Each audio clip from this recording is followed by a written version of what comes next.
বন্ধুরা, আমি এখন রয়েছি গাছের চূড়ায়।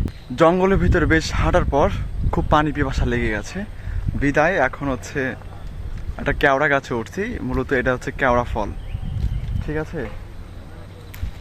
এটা হচ্ছে কেওড়া ফল। ফলটা অনেক সুস্বাদু। সুস্বাদু বলতে টক একটু। এটা খাওয়ার পর হচ্ছে পানির পিপাসাটা চলে যায়। যারা অবশ্যই খেয়েছেন তারা অবশ্যই এটার স্বাদ সম্পর্কে জানেন। যারা খাননি তাদেরকে দাওয়াত রইল। আর আমার পিছনে দেখতে পাচ্ছেন গরু দেখা যাচ্ছে। গরু আঠি বলা হয়, অনেকে ফল বলে, অনেকে আঠি বলে, কেওড়া আঠি বলে, কেওড়ার ফল বলে। যাই হোক, মূলত এই জিনিসটা হচ্ছে গরু, যেই গরুগুলা বাগানে থাকে, গরু মহিষ, ওই তো গরু দেখা যাচ্ছে। তো এই গরুগুলা হচ্ছে এই ফলগুলা খেয়ে থাকে।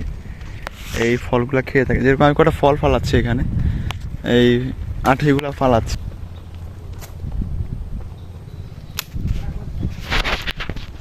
মন্দ লাগছে না, বেশ ভালোই লাগছে। কারণ আমি উপরে গাছের চূড়ায় বসে আছি, আর নিচে গরুরা হচ্ছে এই গাছের এই কেওড়া নামক এই আঁটি খাচ্ছে।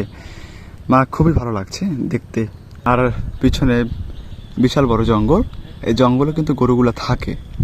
ওদের মালিক যারা আছে ওনারা আবার দেখাশোনা করে। হারানোর ভয়ও আছে। অনেক চোর আছে যারা হচ্ছে নিরিবিলির সময় নিয়ে যায়। তো ওনারা সবসময় দৈনিক একবার দুইবার এসে দেখে যায়। এই ফলটা খাবো, দেখি খাওয়ার পর কেমন লাগে।